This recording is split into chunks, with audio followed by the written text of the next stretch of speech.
घमंड किस बात का करना यारों, एक रात ऐसी भी आएगी जिसके बाद सवेरा ही नहीं होगा।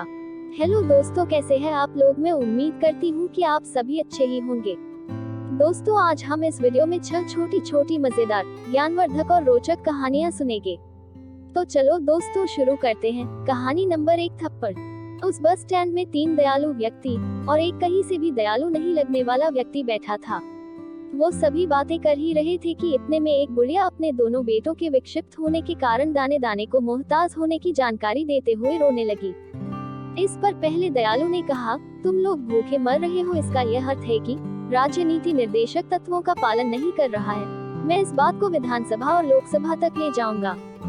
दूसरे दयालु ने कहा, ये तुम्हारे गांव वालों के लिए शर्म की बात है कि उनके होते हुए एक परिवार भूख से मर रहा है। तीसरे दयालु ने कहा, माँ अब रोना धोना बंद करो, मैं बड़ा ही भावुक किस्म का आदमी हुए, तुम्हें रोता देखकर मुझे भी रोना आ रहा है। चौथा व्यक्ति निष्प्रभ भाव से उनकी बातें सुनता रहा और फिर उठकर वहां से चला गया। इस पर एक दयालु ने कहा, देखो तो लोग 2 शब्द सांत्वना के भी नहीं बोल सकते। कुछ देर बाद वह चौथा व्यक्ति एक थैले में 10 किलो चावल लेकर आया और बड़ी ही खामोशी से उसने उस बुढ़िया को थैला सौंप दिया। अचानक तीनों दयालुओं का हाथ अपने अपने गालों तक पहुंच गया। उन्हें ऐसा लगा जैसे किसी ने उन्हें झन्नाटेदार थप्पड़ रसीद कर दिया हो। दोस्तों, अब हम कहानी नंबर 2, जीवन की डोर सुनते हैं। एक संत थे जो एक छोटे आश्रम का संचालन करते थे। एक दिन पास के ही रास्ते से एक राहगीर को पकड़ करके अंदर ले आए और शिष्यों के सामने उससे प्रश्न किया कि यदि तुम्हें सोने की अशफियों की एक थैली रास्ते में पड़ी मिल जाए तो तुम क्या करोगे। वह आदमी बोला, मैं तत्क्षण उसके मालिक का पता लगाकर उसे वापस कर दूंगा, अन्यथा राजकोष में जमा करा दूंगा। संत हंसे और राहगीर को विदा करके शिष्यों से बोले, यह आदमी मूर्ख है। शिष्य बड़े हैरान कि गुरुजी क्या कह रहे हैं। इस आदमी ने ठीक ही तो कहा है, तथा सभी को ही यह सिखाया गया है कि ऐसे किसी पराई वस्तु को ग्रहण नहीं करना चाहिए। थोड़ी देर बाद फिर संत किसी दूसरे को अंदर ले आए और उससे भी वही प्रश्न दोहरा दिया। उस दूसरे राहगीर ने उत्तर दिया कि क्या मुझे निरा मूर्ख समझ रखा है जो कि स्वर्ण मुद्राएं पड़ी मिले और मैं लौटाने के लिए मालिक को खोजता फिरूं। तुमने मुझे समझा क्या है। वह राहगीर जब चला गया तो संत ने कहा, ये व्यक्ति शैतान है। तो शिष्य बड़े हैरान हुए कि पहला मूर्ख और दूसरा शैतान, फिर गुरुजी चाहते क्या हैं। अब की बार संत तीसरे राहगीर को पकड़कर अंदर ले आए और वही प्रश्न दोहराया। तो उस राहगीर ने बड़ी ही सज्जनता से यह उत्तर दिया, महाराज अभी तो कुछ कहना बड़ा मुश्किल है। इस चांडाल मन का क्या भरोसा कब धोखा दे जाए, एक क्षण की खबर नहीं।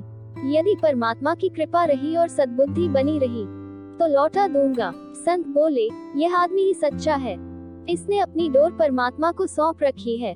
ऐसे व्यक्तियों द्वारा कभी भी गलत निर्णय नहीं होता।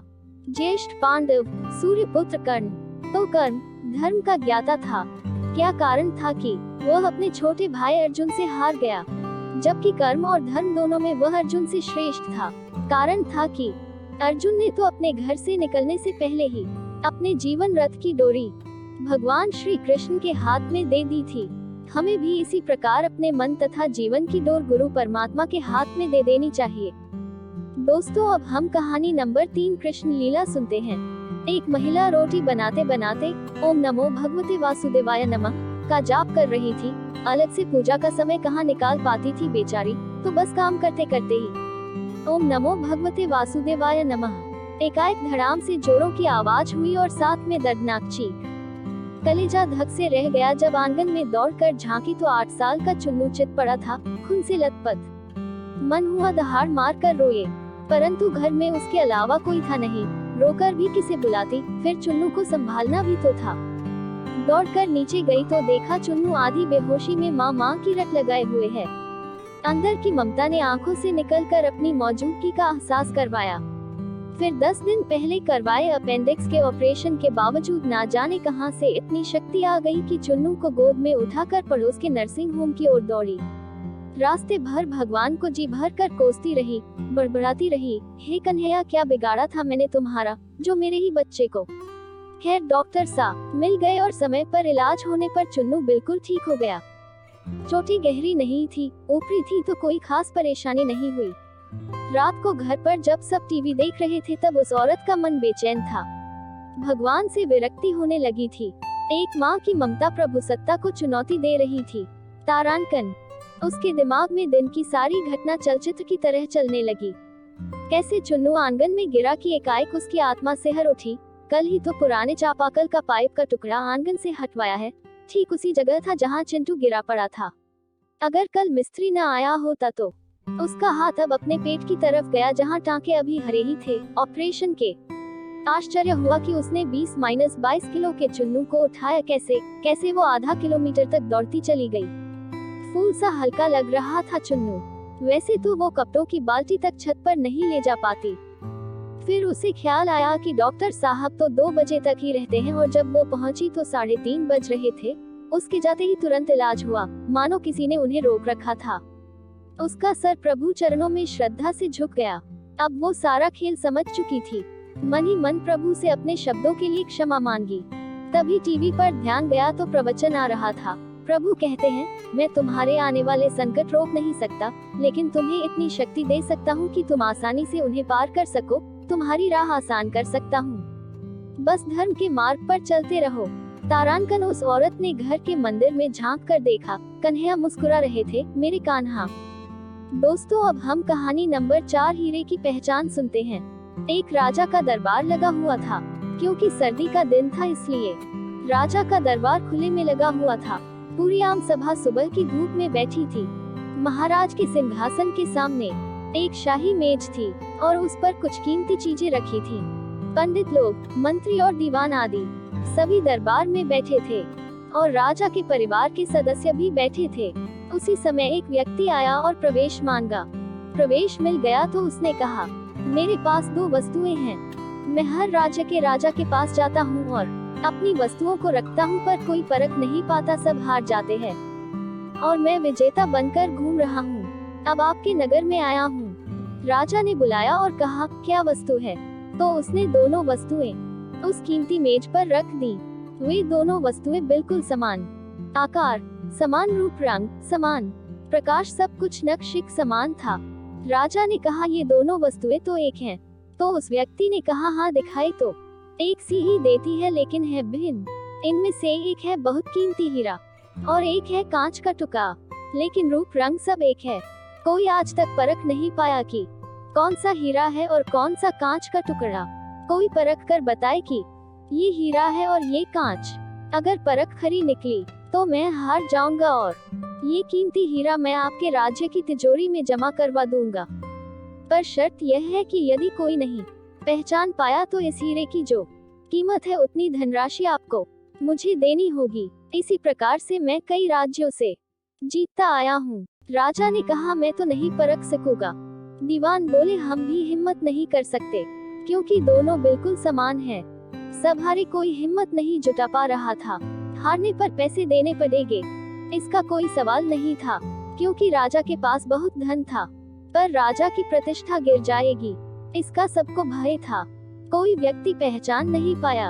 आखिरकार पीछे थोड़ी हलचल हुई। एक अंधा आदमी हाथ में लाठी लेकर उठा। उसने कहा, मुझे महाराज के पास ले चलो। मैंने सब बातें सुनी है और यह भी सुना है कि कोई परख नहीं पा रहा है। एक अवसर मुझे भी दो। एक आदमी के सहारे वह राजा के पास पहुंचा।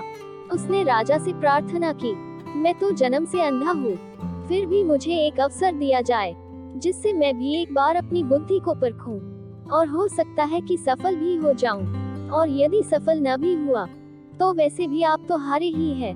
राजा को लगा कि इसे अवसर देने में क्या हर्ज है। राजा ने कहा कि ठीक है। तो तब उस अंधे आदमी को दोनों चीजें छुआ दी गई और पूछा गया, इसमें कौन सा हीरा है और कौन सा कांच, यही तुम्हें परखना है। कथा कहती है कि उस आदमी ने एक क्षण में कह दिया कि यह हीरा है और यह कांच। जो आदमी इतने राज्यों को जीत कर आया था वह नतमस्तक हो गया और बोला, सही है, आपने पहचान लिया, धन्य हो आप। अपने वचन के मुताबिक ये हीरा मैं आपके राज्य की तिजोरी में दे रहा हूँ। सब बहुत खुश हो गए और जो आदमी आया था वह भी बहुत प्रसन्न हुआ कि कम से कम कोई तो मिला परखने वाला। उस आदमी, राजा और अन्य सभी लोगों ने उस अंधे व्यक्ति से एक ही जिज्ञासा जताई कि तुमने ये कैसे पहचाना कि यह हीरा है और वह कांच। उस अंधे ने कहा कि सीधी सी बात है मालिक, धूप में हम सब बैठे हैं, मैंने दोनों को छुआ, जो ठंडा रहा वह हीरा, जो गर्म हो गया वह कांच। जीवन में आप भी देखना, जो बात बात में गर्म हो जाए, उलझ जाए, वह व्यक्ति कांच है, और जो विपरीत परिस्थिति में भी ठंडा रहे, वह व्यक्ति हीरा है। दोस्तों, अब हम कहानी नंबर 5 वाणी पर नियंत्रण सुनते हैं। एक बार एक बूढ़े आदमी ने अफवाह फैलाई कि उसके पड़ोस में रहने वाला नौजवान चोर है। ये बात दूर दूर तक फैल गई। आसपास के लोग उस नौजवान से बचने लगे। नौजवान परेशान हो गया, कोई उस पर विश्वास ही नहीं करता था। तभी गांव में चोरी की एक वारदात हुई और शक उस नौजवान पर गया, उसे गिरफ्तार कर लिया गया। लेकिन कुछ दिनों के बाद सबूत के अभाव में वह निर्दोष साबित हो गया। निर्दोष साबित होने के बाद वह नौजवान चुप नहीं बैठा, उसने बूढ़े आदमी पर गलत आरोप लगाने के लिए मुकदमा दायर कर दिया। पंचायत में बूढ़े आदमी ने अपने बचाव में सरपंच से कहा, मैंने जो कुछ कहा था वह एक टिप्पणी से अधिक कुछ नहीं था, किसी को नुकसान पहुंचाना मेरा मकसद नहीं था। सरपंच ने बूढ़े आदमी से कहा, आप एक कागज के टुकड़े पर वो सब बातें लिखें जो आपने उस नौजवान के बारे में कही थी, ... और जाते समय उस कागज के टुकड़े टुकड़े करके घर के रास्ते पर फेंक दें, कल फैसला सुनने के लिए आ जाएं। बूढ़े व्यक्ति ने वैसा ही किया। अगले दिन सरपंच ने बूढ़े आदमी से कहा कि फैसला सुनने से पहले आप बाहर जाएं और उन कागज के टुकड़ों को जो आपने कल बाहर फेंक दिए थे इकट्ठा कर ले आएं। बूढ़े आदमी ने कहा, मैं ऐसा नहीं कर सकता, उन टुकड़ों को तो हवा कहीं से कहीं उड़ा कर ले गई होगी, अब वे नहीं मिल सकेंगे, मैं कहां उन्हें खोजने के लिए जाऊंगा। सरपंच ने कहा, ठीक इसी तरह एक सरल सी टिप्पणी भी किसी का मान सम्मान उस सीमा तक नष्ट कर सकती है जिसे वह व्यक्ति किसी भी दशा में दोबारा प्राप्त करने में सक्षम नहीं हो सकता। इसलिए यदि किसी के बारे में कुछ अच्छा नहीं कह सकते तो चुप रहें। वाणी पर हमारा नियंत्रण होना चाहिए ताकि हम शब्दों के दास न बने। दोस्तों, अब हम कहानी नंबर 6 एक बाल्टी दूध को सुनते हैं। एक बार एक राजा के राज्य में महामारी फैल गई, चारों ओर लोग मरने लगे। राजा ने इसे रोकने के लिए बहुत सारे उपाय करवाए मगर कुछ असर न हुआ और लोग मरते रहे। दुखी राजा ईश्वर से प्रार्थना करने लगा। तभी अचानक आकाशवाणी हुई। आसमान से आवाज आई कि हे राजा, तुम्हारी राजधानी के बीचों बीच जो पुराना सूखा कुआं है, अगर अमावस्या की रात को राज्य के प्रत्येक घर से एक एक बाल्टी दूध उस कुएं में डाला जाए तो अगली ही सुबह ये महामारी समाप्त हो जाएगी और लोगों का मरना बंद हो जाएगा। राजा ने तुरंत ही पूरे राज्य में ये घोषणा करवा दी कि महामारी से बचने के लिए अमावस्या की रात को हर घर से कुएं में एक एक बाल्टी दूध डाला जाना अनिवार्य है। अमावस्या की रात जब लोगों को कुएं में दूध डालना था, उसी रात राज्य में रहने वाली एक चालाक एवं कंजूस बुढ़िया ने सोचा कि सारे लोग तो कुएं में दूध डालेंगे, अगर मैं अकेली एक बाल्टी पानी डाल दूं तो किसी को क्या पता चलेगा। इसी विचार से उस कंजूस बुढ़िया ने रात में चुपचाप एक बाल्टी पानी कुएं में डाल दिया। अगले दिन जब सुबह हुई तो लोग वैसे ही मर रहे थे। कुछ भी नहीं बदला था क्योंकि महामारी समाप्त नहीं हुई थी।